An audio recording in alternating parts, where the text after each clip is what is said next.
Apologies for my late arrival, but I completed the journey on foot. My ailing automobile expired just as I reached a wreckage yard north of town. There was no proper mechanic on duty, but a delightful man called Schlepinski, Clayton Schlepinski, offered to repair the vehicle possibly as early as tomorrow, probably the day after. On a more cinematic note, I was able to achieve the heist of 3 rolls of stock for your project. 16mm black and white for that noir affectation you're so fond of.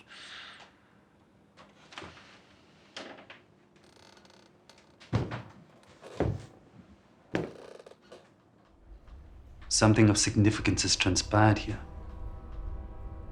I understand you're in the midst of a psychological crisis, but I would caution strongly against rash decisions in your current dejected mind state. Myself, I've never created anything of substance, of any worth whatsoever, without being crushed also by a seemingly insurmountable dilemma. The devil himself has wrestled the film from me, and I must get it back. I mustn't chicken out, but rather emerge, more fully actualized than when I began it. I'm not going to emerge from this. Of course you will, in due time. It seems increasingly unlikely. What alternative do you possibly see for yourself? Failure, obviously. Yes, failure is always a danger, of course. Self-destruction. But it's never an outcome one chooses willingly. Maybe not for you, Werner. Errol, you've come so far. You're the one that drove all the way down here from Alaska, which I didn't ask you to do. Ed Gein. Werner. You've spoken to the man himself repeatedly, asked penetrating questions of and received answers from one of the most mysteriously homicidal minds the world has had the distaste of knowing. I feel horrible. I've dragged you away from your work. Nonsense. This is my work. What is, babysitting me? Encouraging you to see this to the end. Werner, I'm eternally grateful you've taken a shine to my ambitions here. Don't get me wrong, but... What? Why? I find this question offensive. It impugns the very quality of my personal taste for being so taken with your work. I haven't done any work. Of course you have. What then? What have I accomplished? This research, acquired through sheer guile, sheer elbow greases. It's not enough. Not yet. It's not a film. It never is until you film it. I can't get my arms around it. I've offered you a way in. I never agreed to that. Based on your clues. This business was your idea. To prove your own hypothesis. I never asked you. All that remains is the act itself. I'm not digging up the poor sap's mother, you got it? But you don't believe her body is still in the grave. Believe. That's the key word here. Edward dug up her corpse long ago and had his terrible way with her. It's the ethics of the act. There's nothing unethical about opening an empty box. What if it's not empty? You have uncovered the miraculous fact that in addition to the murders for which he's been convicted, Ed Gein dug up bodies at the local graveyard. Here, here, here, here, and here. All arrayed in a perfect circle around his own mother's plot. All of them middle-aged women, all of them overweight like his beloved mother with whom he was completely obsessed. An elaborately macabre ritual leading to the inevitable finale. We are filmmakers, goddammit, not grave robbers! I've never known these things to be mutually exclusive.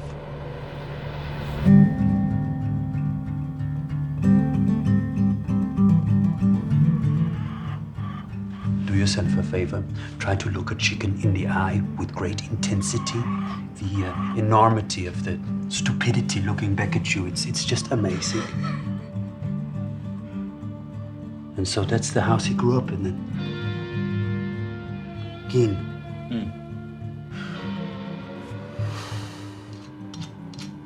And a lovely couple. Downstairs, they just took you in for the duration of this siege. Mr. and Mrs. Gear have been more than accommodating. Everyone I've encountered since leaving the city centers has impressed me with their open-heartedness. The rural American is like an unspoiled Amazonian tribesman, not yet poisoned by television, by its non-stop bombardment of talk shows and commercials that pollute the soul and strangle the brain.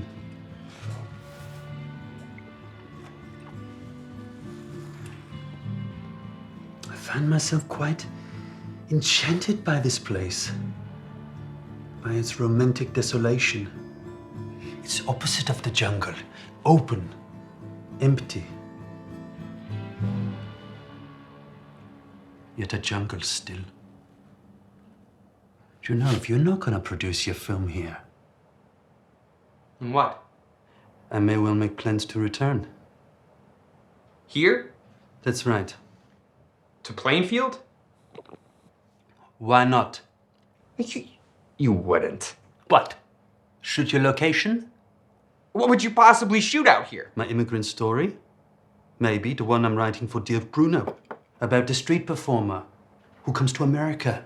So what, in your movie he immigrates to Wisconsin? I don't see why not. It would be a crime if this place were to go unrecorded. No, it wouldn't.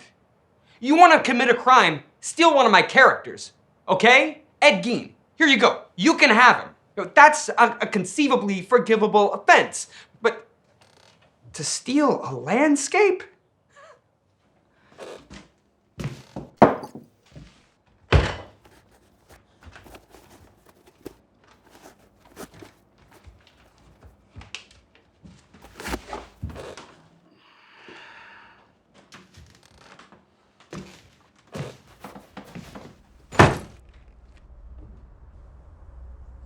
That's my right boot.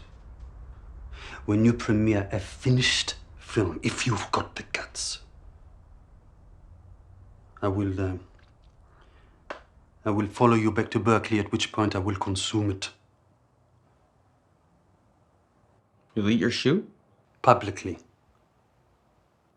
I told you, Werner, I'm pulling the plug on this. On any film you make, your debut. It's not... I can't get any financing. Forget money. Money does not make cinema. Quite the contrary, in my experience. If you are properly committed, if you're in service of your dreams, you will manifest your vision into existence. You live your life, or you end your life with this film.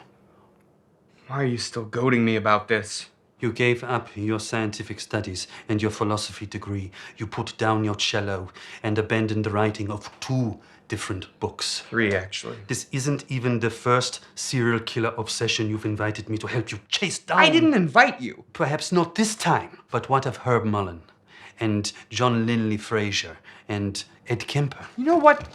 2 things.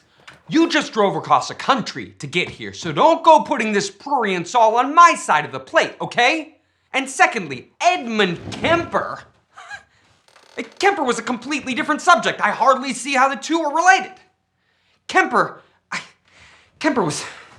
I needed to see you meet Kemper for yourself. I had been there at his trial and He was surprisingly charming. Yes, exactly. Completely changed the way I see the world. It completely changed me. Kemper was repeatedly described as utterly dispassionate, polite even as he took his victims' lives. But I couldn't possibly square that with the horrific nature of the acts themselves. It was that discrepancy between the way we see ourselves and the way we really are in the world. That dizzying rap on my skull. It was the exact same feeling I got watching your work. It's the reason I had to meet you. It's the reason I wanted to make a movie of my own. Not to observe some subject of interest or impart some bit of information, but to truly divine at the deepest level what a person is thinking, what drives them to do something.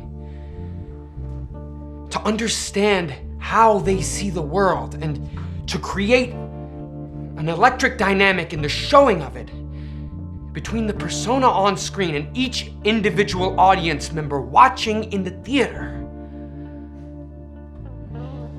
Anyone who thinks that a film can possibly accomplish such a thing is clearly someone who needs to be making one. If you switch on television, it's ridiculous and it's destructive. It kills us, it kills our language. So, We have to declare holy war on what we see every single day on television. I think there should be real war against commercials, for example. I think there should be real war against talk shows, against Rawhide and Bonanza and these kinds of things. You see, if we as a species fail to develop a new cinematic grammar, one that is in accord with our deepest, inmost authentic images, then we will die out, just like the dinosaurs, never to be seen or heard of again.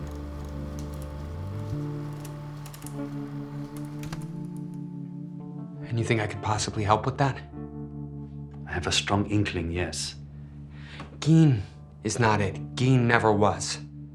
But I may have something. What is it? Something I came across. Nub City. What's a Nub City? An article here mentions a crazy insurance fraud down in Florida. For the last 10 years, more than 2/3 of all claims for loss of limb policyholders came from the same little town down in the Panhandle. Area's very depressed economically, and payouts for these kind of things can be enormous. So what, they were just hacking off arms and legs? Very few were clean cuts. It was more like hands and feet blown off with shotguns. Isn't that enchanting to you? It is to me. It's about people who become a fraction of themselves in order to become whole, financially. Oh. So you're trading mass murder for simple maiming and self-mutilation. Oh. I think it shows a real maturity of vision.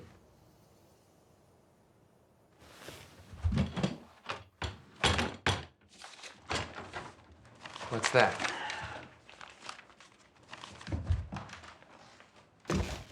The financing I sought in Chicago finally came through.